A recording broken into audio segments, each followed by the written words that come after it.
كل الناس دلوقتي بقوا صناع محتوى او زي ما بنقول كونتنت كريترز.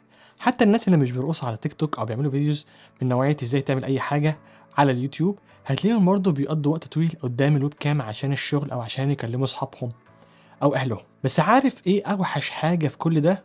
بالظبط الاضاءه.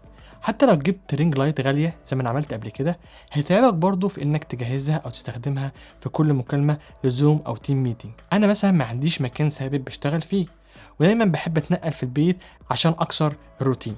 فحاجه متعبه ان كل ما اتحرك اضطر اظبط الرينج لايت واشغلها. عشان كده اقدر اقول لك ان الليترا جلو من لوجيتك هي الاضاءه الصح في الوقت الصح.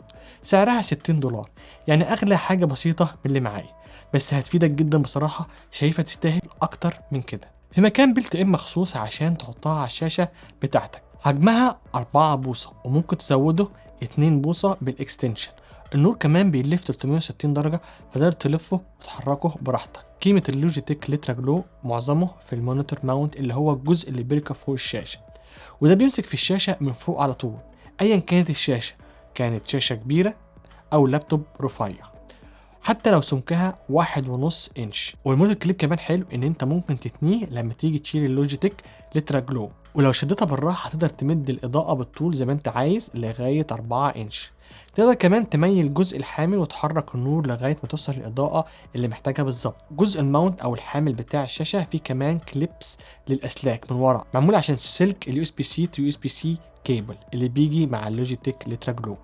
تصميم الماونت مناسب جدا لاي حد بيحتاج اضاءه ليد يتحرك بيها، حتى لو بس هتتحرك من اوضه لاوضه في بيتك. كمان لو حبيت تشيل حامل الشاشه وتستخدم الاضاءه لوحدها، فالجلو فيها حامل ترايبود ستاندر، فتقدر تفك المسامير وتفصلهم عن بعض بسهوله. زراير التحكم اللي ورا سهل قوي توصل لهم وتستخدمهم من غير ما تبقى شايفه لو استغربت مكانهم ورا، يعني لانك مش شايف الجزء ده. فلوجيتك عامله حل تاني افضل بكتير عشان تتحكم في الاضاءه. بس خليني اقول لك في الاول ان الجلو فيه 5 مستويات اضاءه مختلفه و5 تدريجات في حراره اللون، تقدر تختار منهم اللي يناسبك. وصل الاضاءه، شغلها، ظبط مستوى النور زي ما تحب، وتقدر تبتدي تستريم براحتك.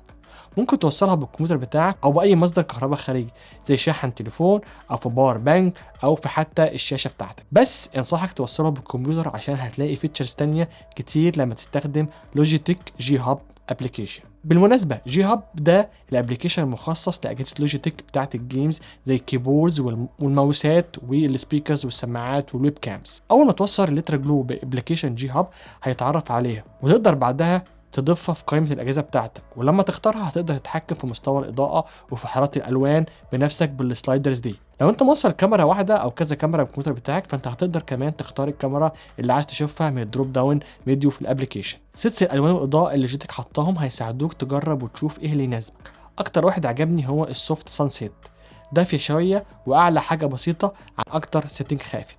لما تستخدم الابلكيشن تقدر تسيف اي ميكس بين اضاءه وحراره يعجبك، ولان كل واحد فينا بيحتاج اضاءه مختلفه عشان يطلع في احسن صوره، فلوجيتك قدمت كل الاختيارات اللي ممكن تحتاجها مخصوص عشان تناسب لون بشرتك والاضاءه اللي قاعد فيها واي عوامل تانية حواليه. ولو عندك لوجيتك جي كيبورد او ماوس تقدر تظبط ان تتحكم في الاضاءه من اي زراير تختارها. يعني هتقدر تشغل الجلو وتختار الاضاءه اللي تعجبك من غير ما تفتح الاب ولا تلمس حتى الجلو نفسه. اضاءه الليد في الليترا جلو هتديك رينج في حراره الالوان من 2700 ل 6500 كلفن، يعني تقريبا السبيكترم بتاع الحراره كامل، والاضاءه توصل ل 250 لومين. ولوجيتك بتقول ان ده احسن حاجه للديسكتوب ستريمينج.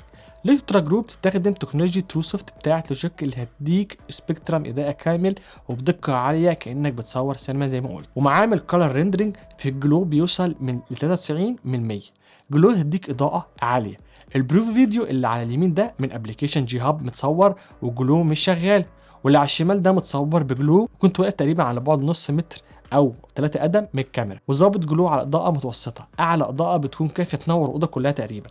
على الرغم من كده لوجيتك بتاكد ان جلو امنه انك تستخدمها طوال اليوم، وكمان اليو ال فيها مسموح بيه ومفيهوش اي خطر فوتوبيولوجيكال حتى لو تعرضت لها لمده 12 ساعه متواصله. صعب انك تظبط اضاءه فيديو لوحدك، فلو كنت في مكان ما فيهوش اضاءه كافيه او فيه نور زياده داخل من الشباك وراك او نور ضارب على وشك من اللمبه اللي فوقك، او لو الصوره زحمه ومش باين تفاصيلها لان الاضاءه مش كافيه للويب كام، فالجلو هتقدر تطبق كل الكلام ده واكتر. بس طبعا لو مشكله في جوده الصوره اللي جايه من الويب كام بتاع اللابتوب او الكاميرا الخارجيه نفسها، هيبقى لازم تجدد الكاميرا نفسها. شكرا ليكم، وكده وصلنا لنهايه فيديو النهارده. انا عمرو الشيخ، وده كان كلام في التك. شكرا على المتابعه، ما تنساش تعمل اللايك المتين، ولو مش مشترك في القناه اعمل سبسكرايب وشغل النوتيفيكيشن عشان يوصلك كل جديد، وما تفوتش الفيديو الجايه. ممكن كمان تتابعني على فيسبوك وانستجرام، هتلاقي اللينكس في الديسكربشن تحت الفيديو. اشوفكم في فيديو جديد، سلام.